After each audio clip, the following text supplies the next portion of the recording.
All right. I think we should be good.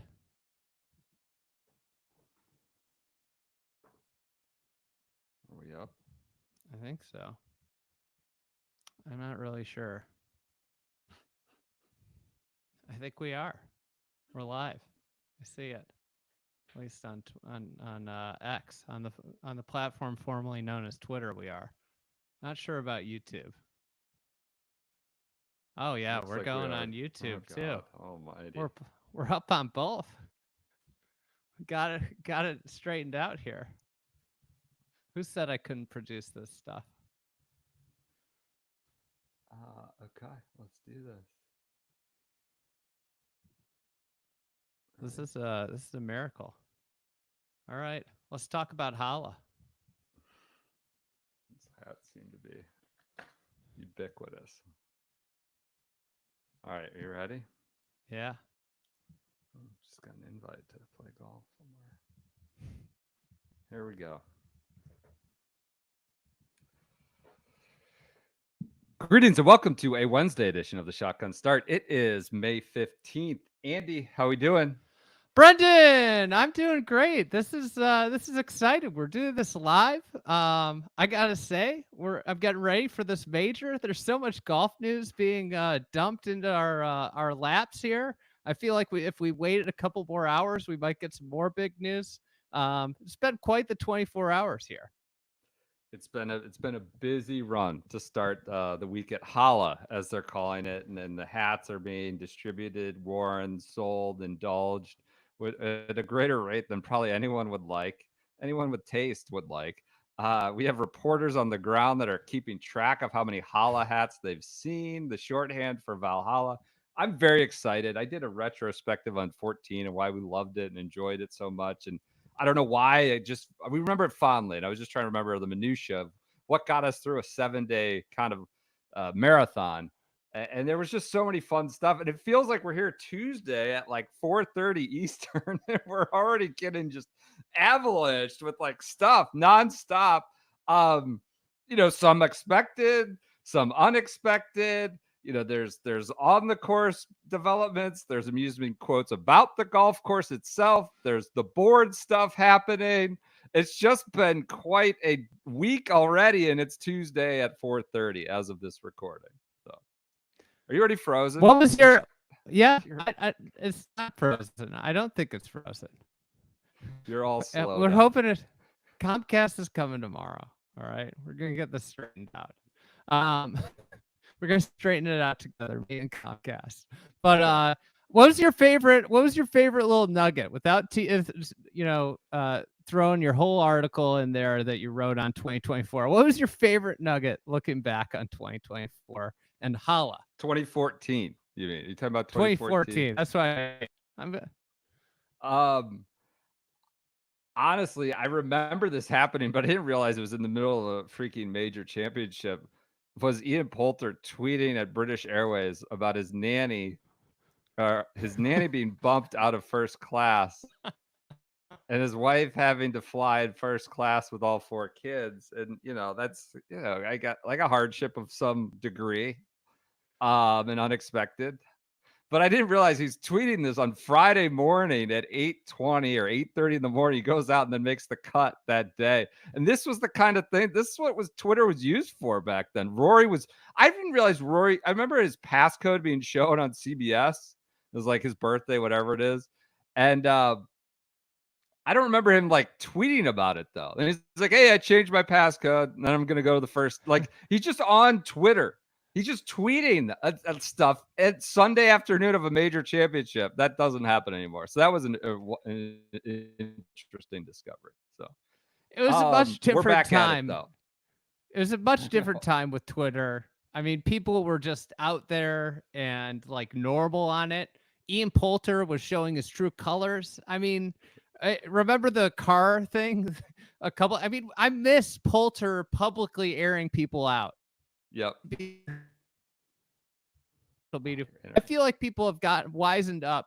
Public figures have wizened up to their use of Twitter as an airing of grievances platform. And it's kind of died down too, right? I mean, just as a general platform, they're wizened up and also lost a bit of life. But yes, it was amusing to look back today. Honestly, like I don't know. We got Jimmy done on Monday night. Tuesday morning, there's like a TMZ report that Roy McIlroy is getting divorced. There's a thunderstorm that hits Valhalla, and all of a Holla. sudden, all press is off. Apparently, all press conferences. We still have Blocky. Amazingly, of all the people, Blocky's the one that gets completely jammed. You know, when Blocky had his breakout year last year, his moment in the moment at Oak Hill, I was like, oh, cancel culture is going to come for. He's going to be canceled. They're going to find something. He's no way. He's too famous now. Finally gets canceled by the HALLA thunderstorm on Tuesday. He's the only press conference, this big moment, that gets swept aside. Writers lose their minds. The weather subsides, and they bring, Tiger and everybody else, Spieth, the other Scheffler, back to the press.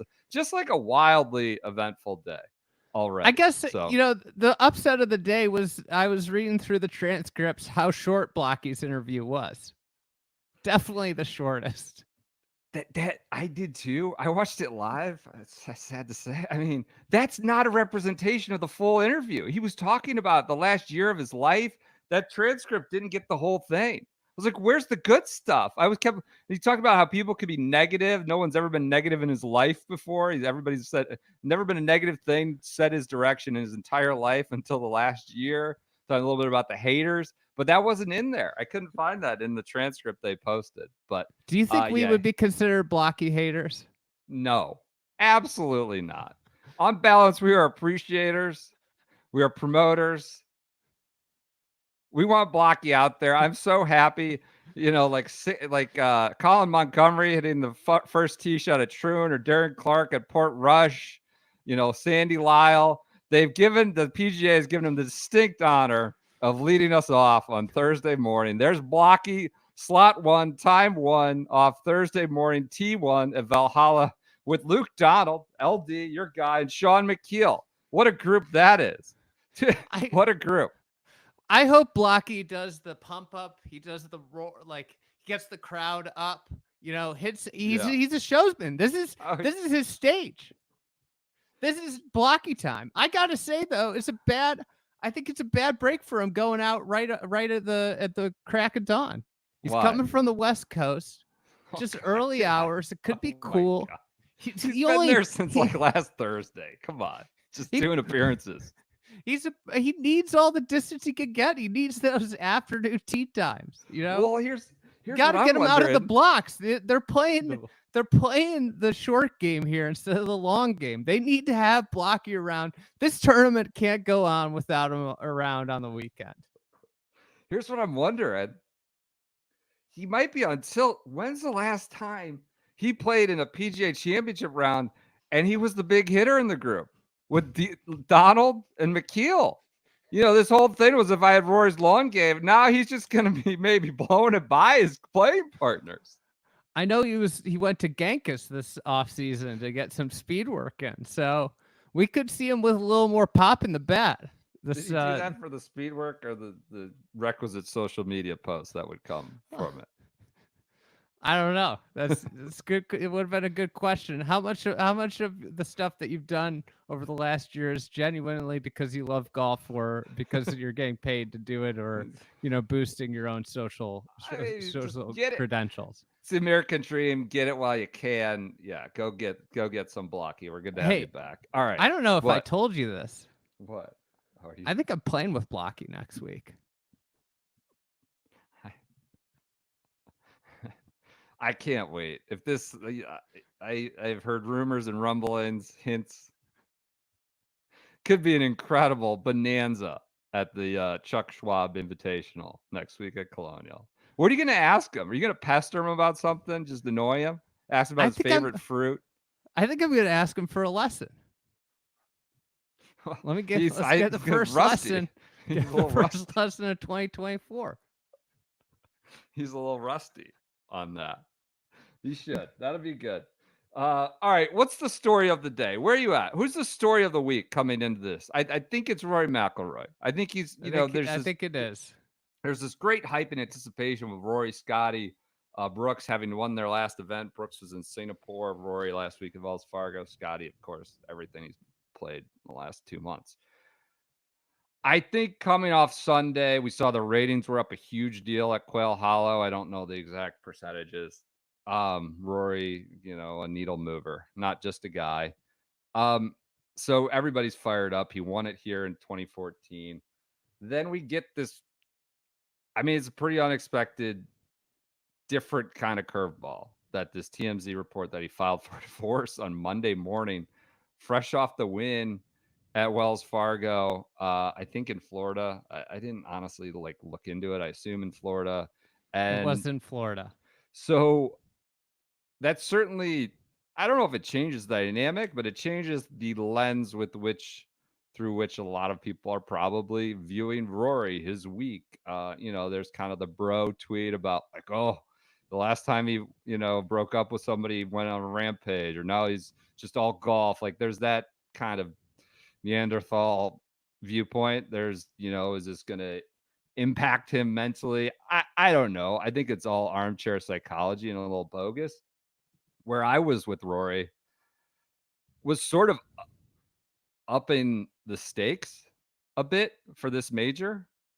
I think sort of the scrutiny and glare upon his 10-year majorless drought has been mitigated by like a lot of great golf, right? And leadership role, like it being intriguing, the press kind of loving him. Let's be honest, the press really likes him, likes, following him, kind of defers to him on a lot. And I feel like there's basically two outcomes for him this week, especially off Wells Fargo. It's like winning or failure. And that sounds harsh. There's a lot of great golfers, and golf is hard. But I feel like we need to sort of up the stakes and the scrutiny a little bit based off how he just played, based off the setup, based off the course, his own history at this course. It feels like I don't want to say like kid gloves are off, but like we need to sort of, the chips are down, and he's got to do it this week. I feel like he's got to like show us that it's not just Wells Fargo every couple of years. It's been 10 years. Let's go get it. Yeah, I mean, winning's hard. It's a big field, and you've It's got 10 years though. I'd say winning's hard in year 3, 4, 6. I'm just going to point out that there's the most dominant golfer we've seen in a while that he's going up against also, and I think that's the other big story. I think like one of the things that I find humorous about like the divorce chatter, for example, though, is like how people act like this just happened on Monday. It's like, yeah.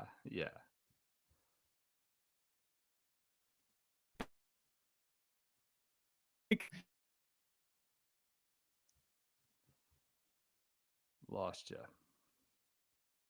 that's right.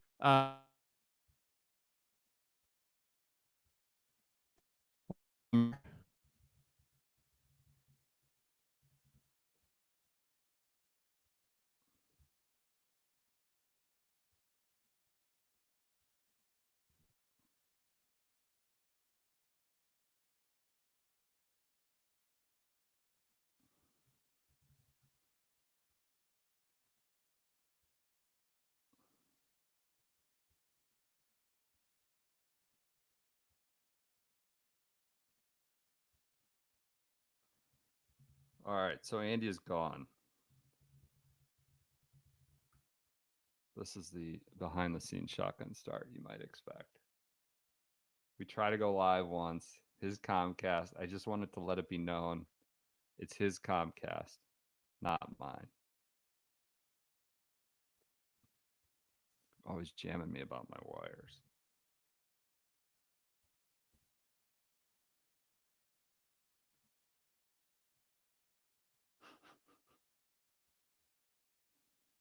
I had to take the gnome flag down because there's comments in the YouTube. I had to take the gnome flag down because we had a call with a very kind of semi-serious person, sponsor, and I didn't want, it was so out of place and like halfway over the posters that I had to take it down. So Comcast is NBC. Yes, that's right, Tommy M. I think they're jamming us after some criticisms in the past. Taking inside the NBA. That's right. Where'd Andy go? We knew this was a bad idea. I was like, your internet's not reliable. I don't think we should do live. And he's like, oh, let's give it a run. Like immediately, minute 15, he's toast. We got tea times coming. We're gonna do press conference roundup. This will all get edited out. You're getting a behind the scenes. Not reloading. What's he telling me?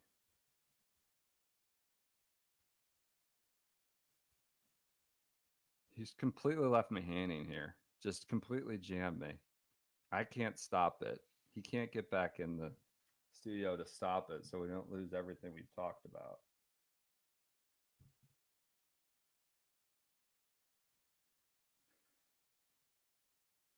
Worst tea time. I'm going John Summers, Bryce Garnett, and Jesper Svensson. I think this field needs to be cut down. I think we need to go from 156 to like 125. You look at this tee sheet. I'm not even talking about the club pros, though that could be an element of it. There's just a lot of stuff there, and we're gonna have 5.5-hour rounds. It's a take I had Sunday. I think we need to, look into that. Where is this guy?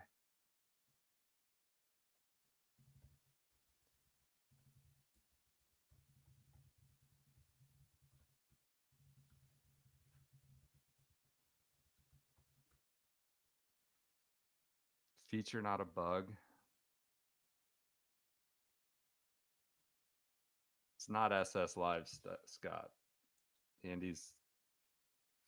This is the problem. If you guys haven't noticed, he hasn't disclosed this. He built up the whole brand of being in a shed, and he left the shed, and now he's got shitty Wi-Fi. And I think this is the shed's comeuppance. Any sleepers in the Corbridge Financial 20? I don't think so, Tommy. You're back. I'm not back. You're back. What are you talking about? I'm just sitting here on YouTube what a disaster. Live by myself reading off tea times. Lamagna sent in a question. I think we might have to end this. I think we have to end this live event. All right, let's do a little live for only question. Lamagna, I was going to say this pod. Lamagna, follow him. Ted Scott leaving his duties for a high school graduation. He's going to miss Saturday. Number one player in the world. Does a high school graduation warrant this? It's a good question. I think so. I think this is a big moment in your kid's life. I mean, no. This is just a formality. You should you go to high school, you graduate, you rubber stamp, you get through. You're ridiculous. It's a major. He's number one player in the world. I don't think it's, anything but college, I would say, doesn't warrant it. All right, let's end this live. We got to get half this pod uploaded and restart us again. All right. Thanks everybody for coming along. Yeah, it is. It is. It's going to be back. It's going to be better than ever starting tomorrow morning. Got my Comcast people coming over. We're going to get this dialed in.